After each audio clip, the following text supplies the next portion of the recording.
Welcome back to Power Talk. In this segment, Bandana Benkosi, we are going to be speaking, as I indicated, the question of gambling board, the gambling habits of South Africans.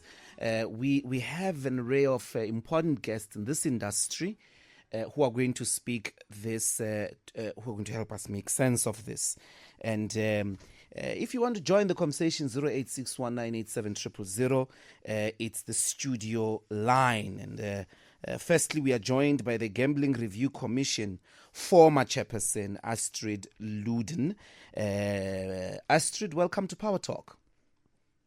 Thank you very much, Mbuyiseni.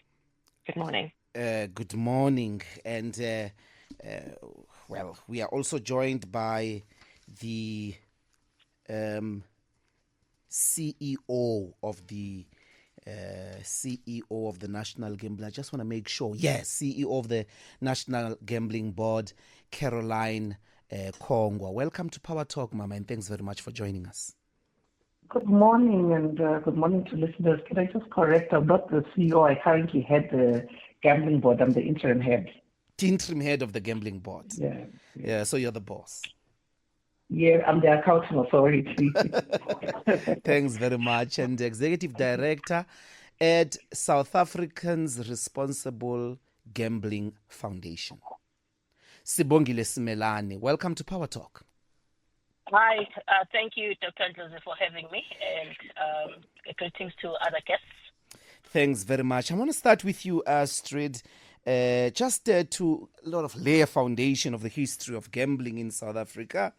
And the sort of suspicion across many centers of conversation, ukuba South Africa's democratic era basically escalated gambling, that under apartheid, it was really a small and heavily regulated, almost minute industry. Okay, well, I think that's a very foundational question. So under apartheid, gambling was illegal in South Africa, but of course it was legal in, from a policy perspective in some of the former homelands. So that's why we did have casinos in apartheid South Africa. But what we also had at that time was a large illegal industry. And so as a result of that, in 1994, the Minister of Justice appointed the Vihan Commission. And that commission, the report from that commission, guided the legalization of gambling in South Africa. And I must say, South Africa, I think the policy position that we had, certainly at that time, was a very good position, because it was about limiting the impact, recognizing the potential benefits that the industry could have, and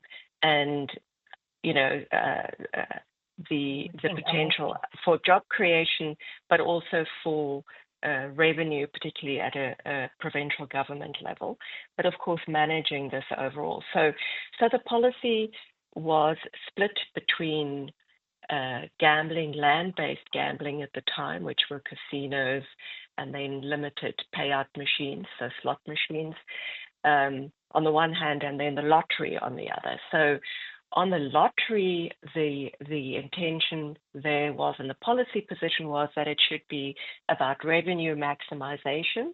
So there wouldn't really be limits on the number of sort of games or payouts that would be possible, but it is, a large source of revenue for good causes. So, for example, historically, certainly the revenue, the contribution to sports development that the lottery made far exceeded the budget of the Department of Sports and Recreation. So it was a very important source for funding for good causes. And that's why the revenue maximization approach was allowed there. Whereas on the land-based gambling opportunities, horse racing and casinos largely and then slot machines, the policy was to limit the opportunities. Mm-hmm. And for that reason, you didn't have a lot of advertising. It was a destination kind of approach. So Yeah. casinos were located outside of the main centers, and you had to travel, and it was always linked to entertainment. So that's the history. But of course, with online gambling, what we've seen is a huge explosion. So in 2009, when the Gambling Review Commission started its work, the total revenue of land-based gambling at the time was 16 billion. But I think last year the reports are that it had reached 60 billion. So a significant expansion. Okay. I'm going to bring in the gambling board now. If Sis Caroline, you could just basically underscore what the gambling board does in this country, what is it about, and also maybe speak to the licensing regime. Okay.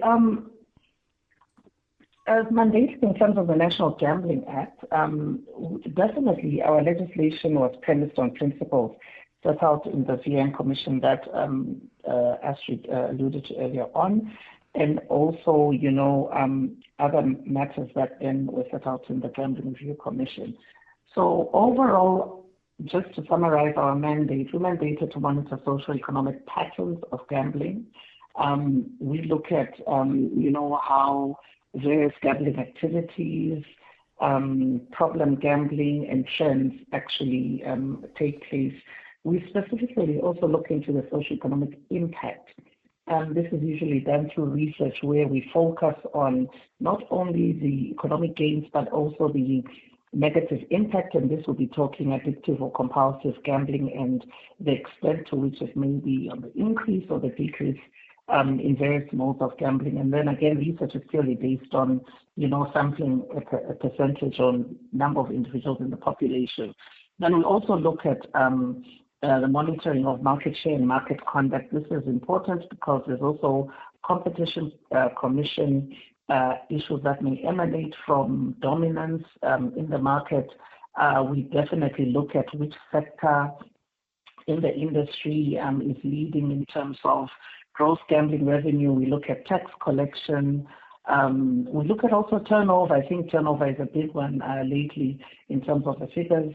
That has also sparked a certain level of interest. So that's what's involved in just looking at the conduct and sharing in the market and the behavior of those licensed in the market. And then we also, from a collaborative effort, we are mandated to assist provincial gambling boards to ensure that unlicensed activities are detected. So there's several enforcement action that we're mandated to undertake in collaboration with the provincial gambling boards, because we have the concurrent legislative competence and jurisdiction exercised over gambling at national and provincial level.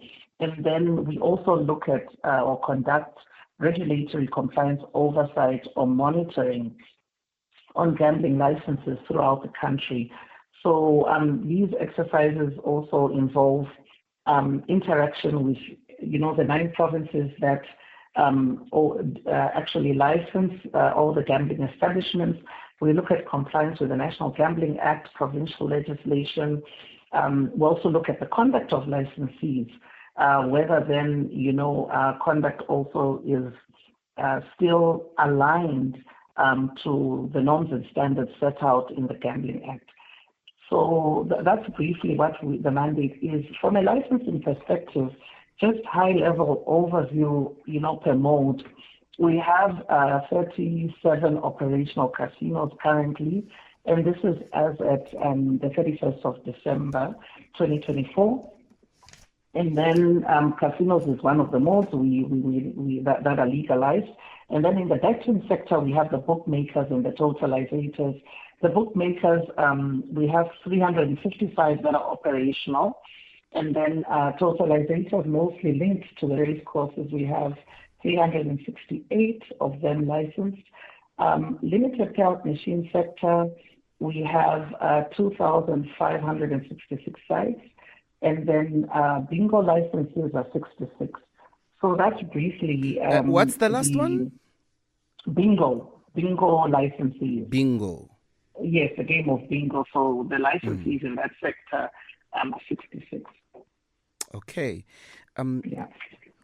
Just before I go into this, what are the conditions, like licensing conditions, and maybe if you could just say quickly the process if I want to license, what does one do, and what are the conditions when you give out a license?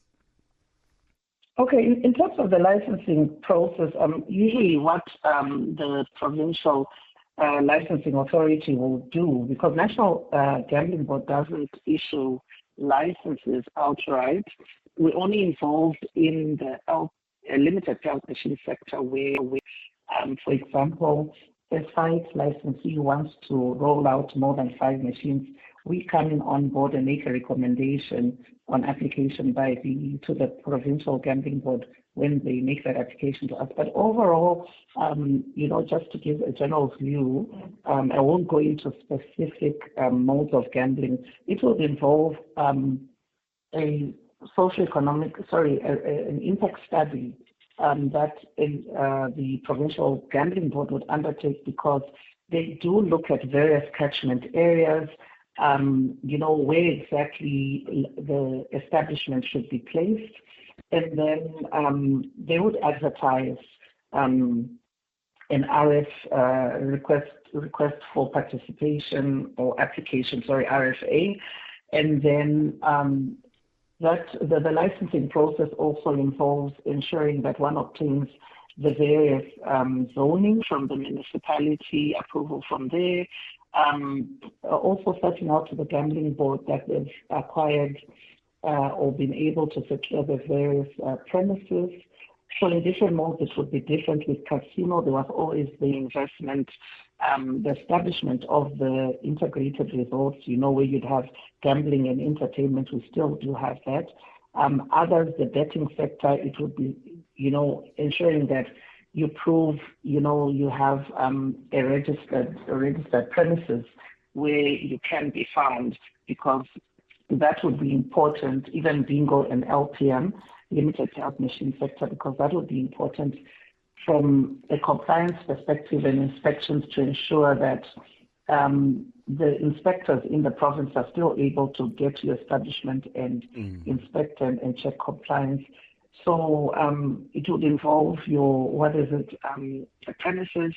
From there also there's due diligence that's undertaken. It has to be in compliance with Section 50 or 51 of the National Gambling Act. We look at various exclusions. The provinces will look at various exclusions, whether you qualify, for a gambling license. There's various conditions listed that would exclude you from being found suitable. So there's a probity exercise that's conducted, and then there are various other factors that are taken into consideration. For example, proximity to schools, churches, just also projecting upfront, how then the negative impact that could flow from gambling activities, could be managed. Yeah. And why that also is important is exposure to to underage gambling, which is a critical issue, even from a policy perspective. So overall, then we also look at criminal conviction also. That's part of the probity. So overall, those are overarching major issues that are considered in the licensing process. Caroline, I'm going to see if we can put you on Teams. Please hold on. Your line is a bit difficult to comprehend. We want to break down the 1 trillion rands revenue arrangement you spoke of, for the 1 trillion rands that was spent in the last financial year. We'll see if we can't get her through Teams for the clarity of the line. We are also have online the National Lotteries Commission, Tinswalo Nkuna, Executive Manager of Regulatory Compliance. Welcome to Power Talk, and thanks very much for joining us, Tinswalo. Good morning to yourself, to the listeners and fellow guest members. Thank you Of for course. having me. Thanks very much. Yeah, well, right to it. National Lotteries Commission. The immediate question is, maybe just for the purposes of the listeners, the purpose for the establishment of the National Lottery Commission and its general state at the moment. How would you characterize it? And I'm going to I'm doing this so that I'm able to move to the numbers in a way that has a proper introductory remark. Thank you. From the National Lotteries Commission, we are established in terms of the Lotteries Act to regulate lotteries and sports pools, as well as to generate funds to worthy good causes.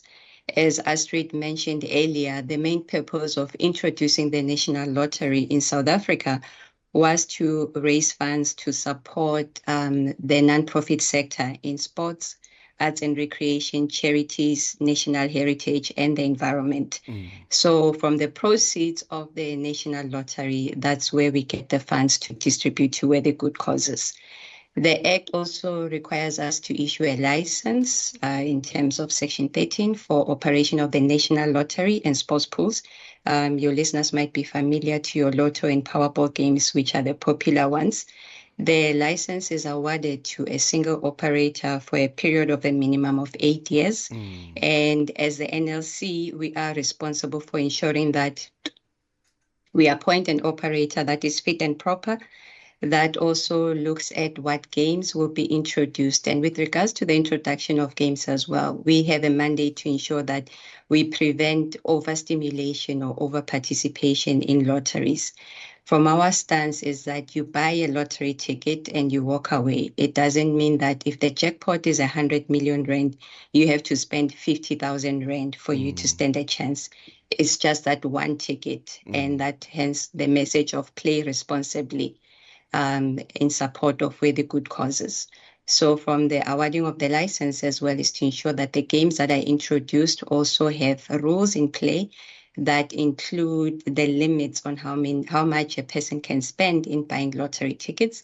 There's also responsibility of maintaining the integrity of the National Lottery and sports pools, because with the lottery having been introduced since 2000, there's still people who are quite skeptical of to say, do people really win the lottery? Are these jackpot prizes actually authentic? But most importantly is to protect lottery players. Those who buy lottery tickets have to be understanding of what the game rules are, what their rights are in terms of claiming a prize, making inquiries. If they feel aggrieved on their participation, they can contact the National Lotteries Commission for us to resolve their concerns. Apologies. Equally so, from the operator's side, where there are winners, we ensure that the winners are paid their prizes, that there are valid tickets that are submitted, and most importantly, to ensure that we get the proceeds from the operator to be able to support the good causes. How much on average does the National Lottery generate annually? And if you could also maybe say, annually, in essence, if you know how many people annually get to play the National Lottery. Alrighty. Annual sales of the National Lottery, including the sports pools, it's around 7 billion rand. That's 7 billion rand, which is less than 1% of the 1 trillion rand that has been reported as being spent in the gambling sector. On average, people would spend around 20 rand buying a lottery ticket, and some would play up to 3 boards. A lottery ticket costs about 5 rand. So they would spend on average around 20 rand to purchase for a chance to win a prize. But how many people, do you have an idea how many people play the lottery on average annually? Annually, if you take the 7.5 billion rand divided by, it's a calculation, it's over, I would say daily, there would be about 3 million tickets that would be sold. for the lottery daily. So you can multiply that for the annual figure. Yes. Okay, but it's more or less 3 million people daily that okay. And how much of 7 billion That would buy a gets to lottery be ticket. how much of 7 billion gets to actually go to these good causes? From the 7 billion rand, about half of it is returned to players in the form of prizes. So around 3.5 billion rand is paid out to winners and as prizes, and on average around 1.4 to 1.8 billion rand gets paid out to worthy good causes. This is based on the negotiated percentage allocation between And the rest is the profit, operator. The rest is operating costs. which is how much? Operating costs on the national lottery, it's around 2 billion rand annually. Just Yeah. before we go to the headlines, and I know you can possibly do this in a minute, why doesn't the National Lottery Commission actually run the National Lottery? Why do you need someone else to do it? You could save 2 It's on the billion. basis. Yeah, that is a debate. Why are you always doing It's on the tenders, basis comrades? of- Even on a ticket ya lottery le ay tendara. Manguna. Remember, we also have to maximize revenue for worthy good causes. Why that is a are you not debate that is running the currently lottery going. yourself? What is the big impediment to Because- you running the lottery? Why do you have to put it on tender?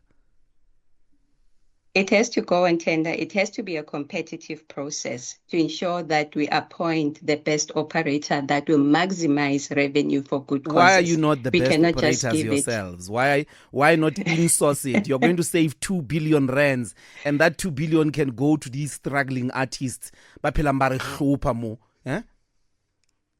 Remember, with state-run lotteries, as with other jurisdictions, for example, the US, it doesn't mean that if it's a state-run lottery where you remove the regulator, you will be saving that 2 billion rand, because that 2 billion rand in operating costs can also be incurred.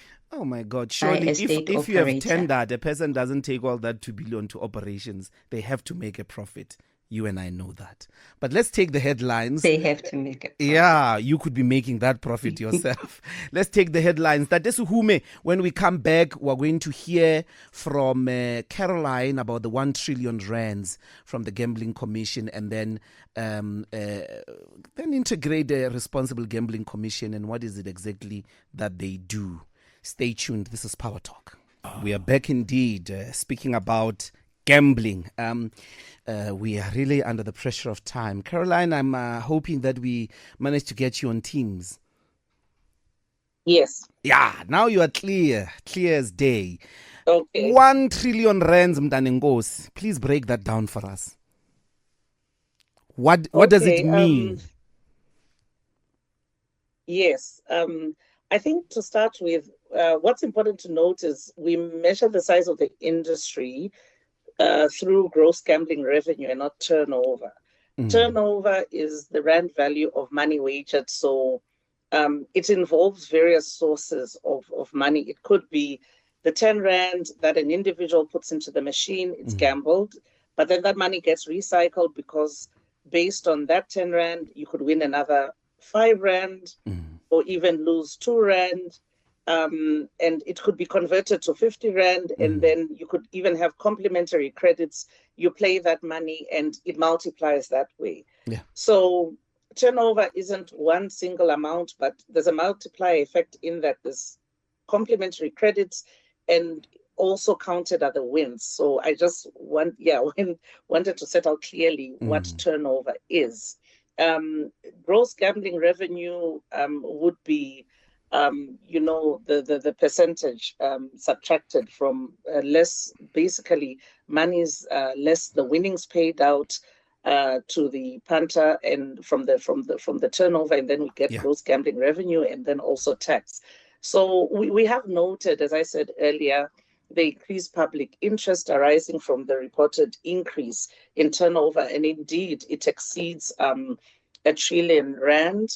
The past financial year, that's 23-24 ending 31st March 24, we did hit the trillion rand mark, which was 1.4 trillion. Yes. And as at 31 December, we've also hit over the trillion mark at 1.08 trillion. So we are projecting that basically turnover is going to surpass last year's figures.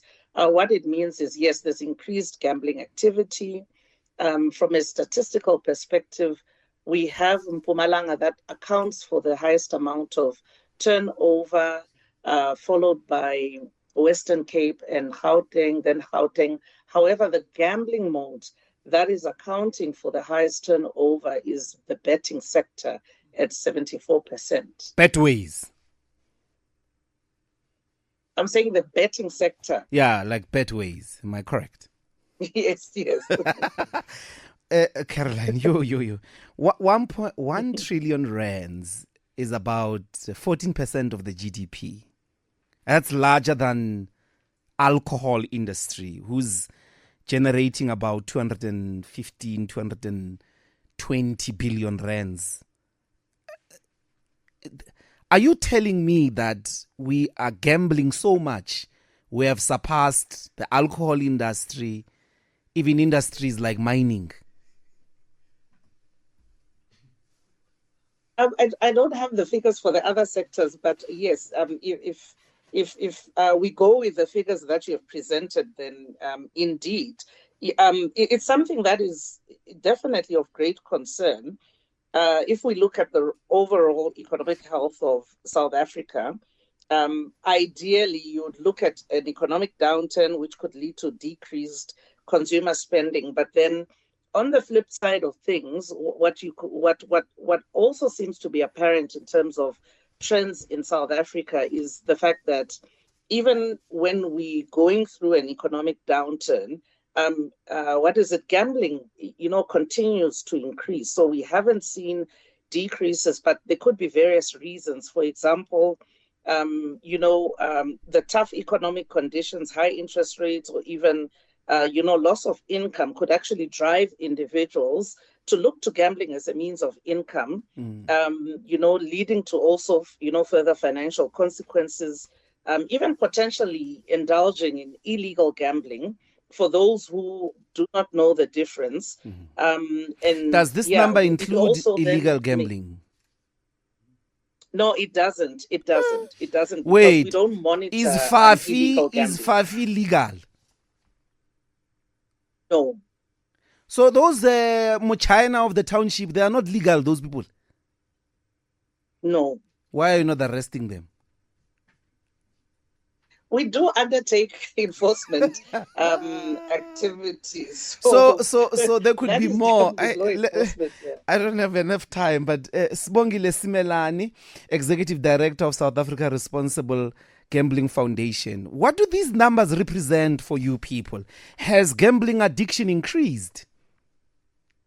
Yes, most definitely. The more you see the numbers of the gross gambling revenue increase, the more the numbers of people who are addicted to gambling.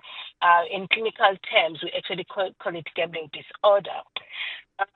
So if I were to just create a picture for you, 2023-2024, we only treated 2,662 people.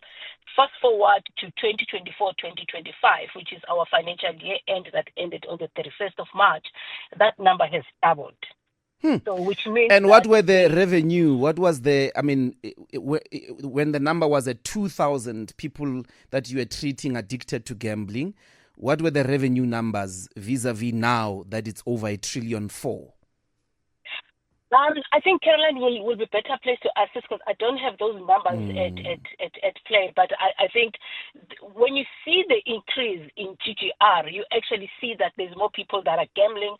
So which means that there is the likelihood of individuals that then become addicted to gambling because not everybody is able, to stay within, their means or being able to say this is still part of the entertainment. But talking about the entertainment that Astrid alluded to earlier on, what we are seeing as the South African Responsible Gambling Foundation is what Caroline also alluded to. Gambling is no longer just about entertainment is now a means to an end. There's a lot of financial constraints that people are undergoing, and many people are then trying to substitute their income with gambling. Let me bring back the NLC. I want to ask both the NLC and Caroline, same question, starting with the NLC. How much of, the money that the NLC generates out of gambling, how much goes to actual individuals, like in terms of winnings? I know that jackpot of 100 million can only be won by one person, but from a distribution point of view, how much is actually sort of generated by individuals, so we can maybe quantify if it makes sense that people have increased gambling, that they're making a living out of it? Thank you. From the sale of National Lottery and Sports Pool tickets, the average annual income was 7 billion rand. That was a turnover from the sale of tickets. And from that 7 billion rand, 50%, which is 3.5 billion rand, is what is paid out to winners. I see. And in a way, the idea that they actually do make a living out of gambling qualifies.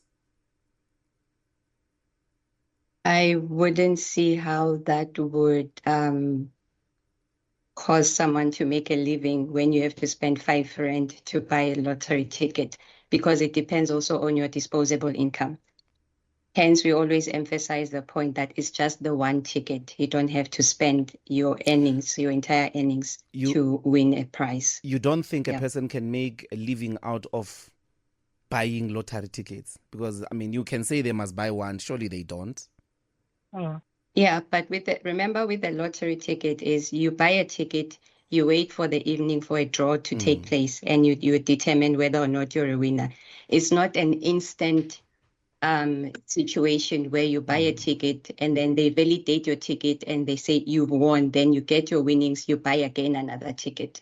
That is the distinction between playing the lottery and gambling, where then people would have to be feeding machines in order to stand a chance to win a prize.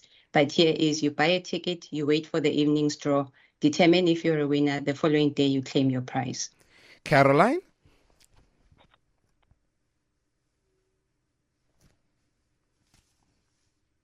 Caroline? Sorry, I was just trying to unmute myself. Oh, yeah. So we work with 3 factors in the gambling industry. It would be our turnover we've spoken about, which is 1.1 trillion.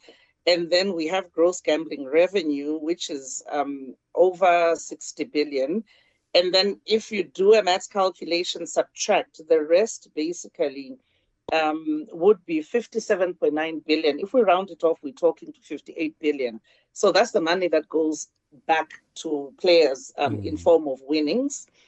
We also regulate what we call return to players. So the amount of basically, yes, as a term indicates, return to player winnings that are returned to the player, or money returned to the player in form of winnings, is actually regulated. So on average, across the 9 provinces, we're looking at about 95%. That's what's regulated across all, between 85 and 95 across all modes of gambling. Yeah. So maybe 5% of the trillion is really what is not accounted for.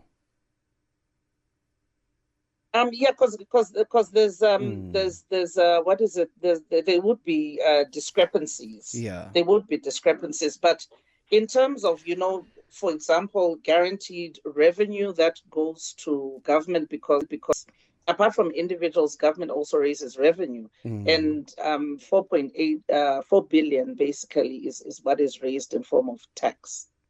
So of the 1 trillion, only 4 billion goes to government. Yes. And these private people, these private licensees, how much of their earnings goes to, one, rehabilitation of the addicted, and social programs? I mean, for instance, causes like sports. A lot of these young people are into alcohol and drug abuse, because there are no sporting codes, there are no sporting facilities. Even if they are there is no real sponsorship. Yet you've got people generating 1 trillion and maybe another billion from Fafi. Okay, so in terms of our statistics, we're definitely looking at gross gambling revenue. That's how much goes to the licensed operators. We don't have the statistics that would go to illegal operators or those offering illegal gambling. So previous financial year, what went gross gambling revenue was 59 billion. That would have gone to operators. And then to date, or rather as at 31 December, we are yet to conclude the audited statistics as at end of March 2025. But as at 31 December, we're looking at 55 billion. So yes, we will also project the gross gambling revenue figure surpassing that year from a profit perspective. In terms of CSI, what we call corporate social initiatives, there is a license condition imposed for contribution to that, but I do not have all the information in terms of how much money is committed. And then Sibongile here from the foundation can confirm the contribution. Again, it's imposed as a license condition. It's a voluntary contribution that licensees donate as a percentage of that 59 billion of the gross gambling revenue. They contribute that to the foundation, and that then goes to treatment, various preventative measures, and counseling. So Sibongile can confirm the exact figure that they receive from the industry as a contribution towards treatment. How many jobs are estimated in the industry at this moment? At this point in time, we have 34,316 jobs created. The majority have been in the casino, which is 13,000, and bookmakers, which is the betting sector, which is 13,000 jobs. And we are yet to get our updated figures because after 31 March, we have to, figures have to be audited. But as of last year, 31 March 2024, the industry had direct jobs, 34,316. If you've just joined us, this is Power Talk with me, Mbuyiseni Ndlozi. And, Sibongile, how much funding and who does your funding come from? Well, our funding, as Caroline has explained, it comes from the gross gambling revenue, which is 0.1% of the gross gambling revenue. As we still also are waiting. What is that in real numbers? For the previous financial year, it was 32 million that we received. Yeah. And your purpose is mainly to assist the addicts. So basically, I won't call them addicts because that's a stigma. Okay. We actually call them, it's disordered gamblers. So what we do, yes, we've got various programs. The first and foremost program is what we call the assessment, just to understand the state. Sorry, Sibongile. I'm just asking that, is that what the foundation does, is basically programs to try help people who are struggling with gambling addiction? Yeah, most definitely. But it's not only from the gambling industry. We also assist people from the lotteries. So we do have people that come to us and say that they've been spending more time on lottery. So we don't simply say that because we are only funded by the gambling industry, we're going to be focusing on them. In terms of the mental health care, we need to actually assist each and every individual that comes in and seek assistance with their mental health challenges. So yes, we do provide rehabilitation. We also have psychometric education, which is our face-to-face with therapists, various psychologists, and clinical social workers. Let me We also understand had to then this. admit people in terms of in hospital. That is what Caroline does at rehabilitation. Okay. Well, that is it. I mean, I don't know. 1.1 trillion rands is very scary from where I am standing. I wanna, before I bring back Astrid, Justin Nkuna, one final question, and I thought maybe you would have wanted to expand a little bit more. The current license holder is extended time for how long? The current license holder was extended from the beginning of May 2023 until the 30th of May 2025. Also, there'll be a new bidding of another tender. And I want to ask concretely, shouldn't there be, well, what do you say to the proposals that you must nationalize or rather have an internal capacity to directly facilitate the lottery, the national lottery? Is that even in the radar? With the proposal to nationalize the national lottery or have a state-run lottery, that has to be considered with facts on the table. Is it considered? What are we aiming to achieve? It's one of the areas that will be under discussion as the DTIC is looking at reviewing legislation relating to gambling and lotteries. But that is unlikely to happen between now and your next bidding arrangement. Am I correct? And so we're talking about another 8 years. The next bidding arrangement will most probably be after 8 years. So there has to be legislation that has to be amended in consideration of that. Yes. Well, Astrid, when these legislations were being set up, you've listened to the stakeholders describing the state of gambling in South Africa, numbers, the addictions, the sort of feedback into social programs. Is this what you had envisioned, and what's your general reaction based on what you guys were reviewing in the 90s? So, I think the policy was very much set up in a way that there would be contributions to good causes, there would be infrastructure investments, and there would be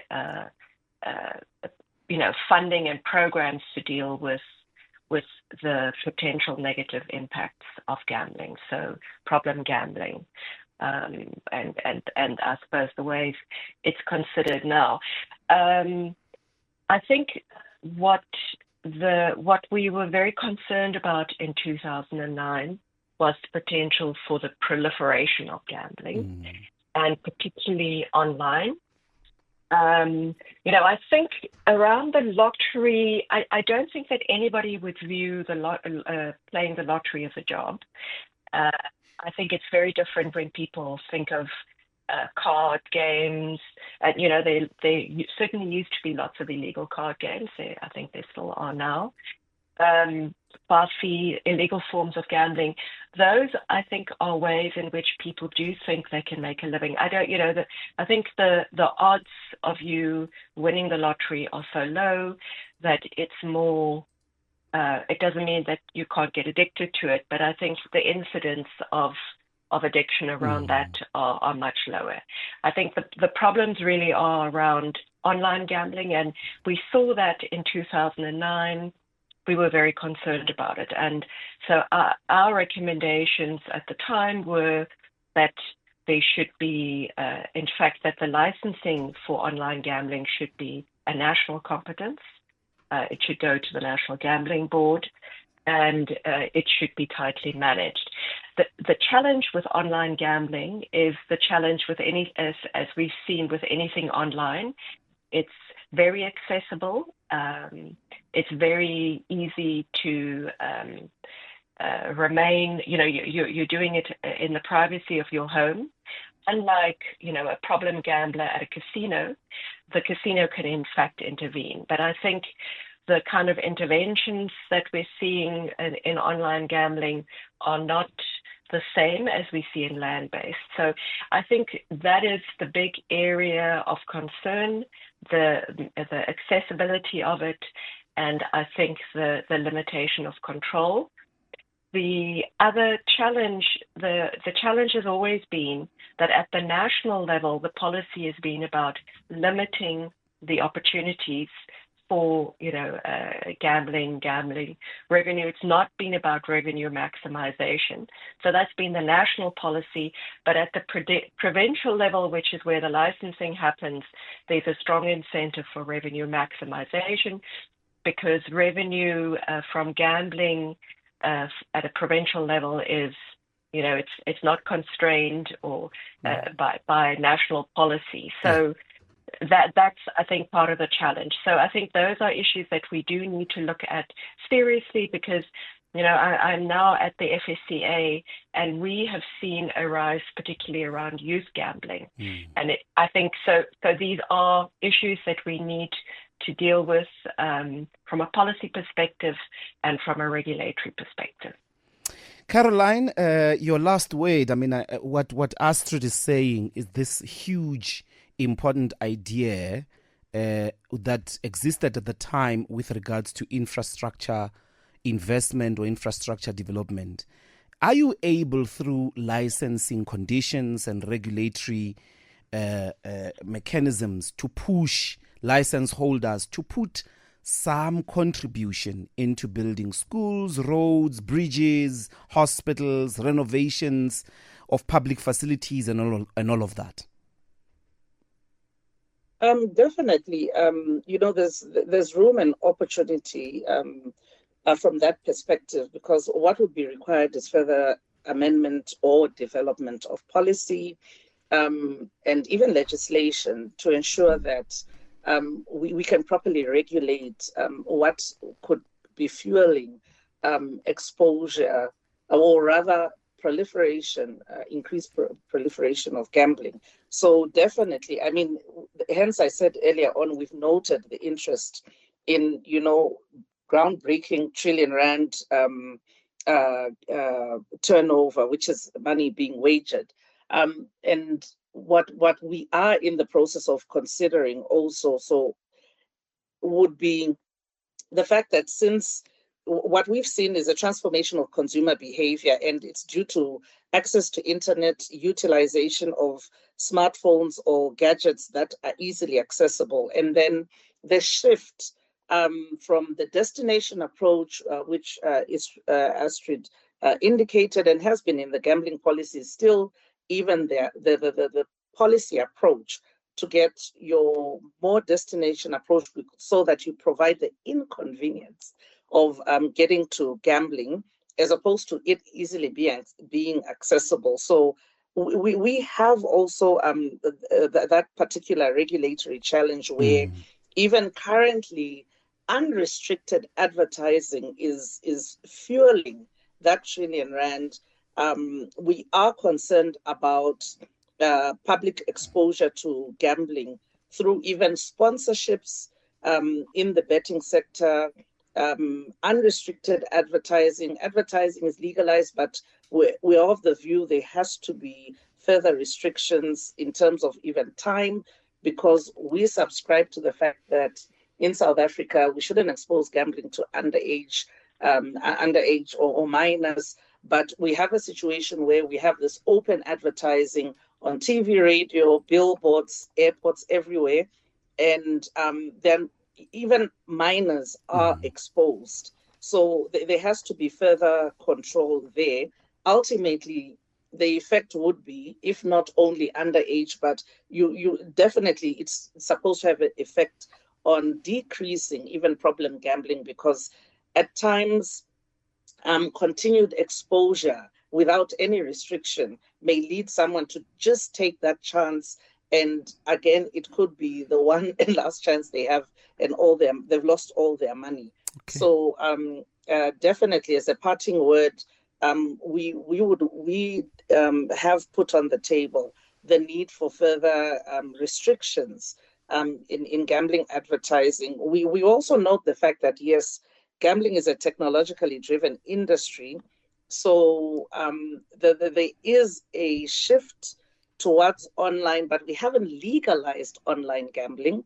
We are aware there are certain offerings presented to consume, or rather the gamblers, where they're able to interact with games. And again, it's an area that we, as the national regulator, are not happy to see, persisting. We've brought these issues to the relevant regulators, and these are issues that need to be dealt with further within the regulatory space. Yeah, Thank you. Caroline Kongwa, head of National Gambling Board. Thank you very much for joining us. Astrid Luden, Gambling Review Commission former chairperson, as well as Tinswalo Nkuna, National Lotteries Commission executive manager, regulatory compliance, and Sibongile Smelane Kuntana, executive director at the South African Responsible Gambling Commission. Thank you all, ladies, for joining us here on Power Talk. Thank you. Welcome. Thank you. Thank you very much. Bye. It's time for the news. Ntate Sihume.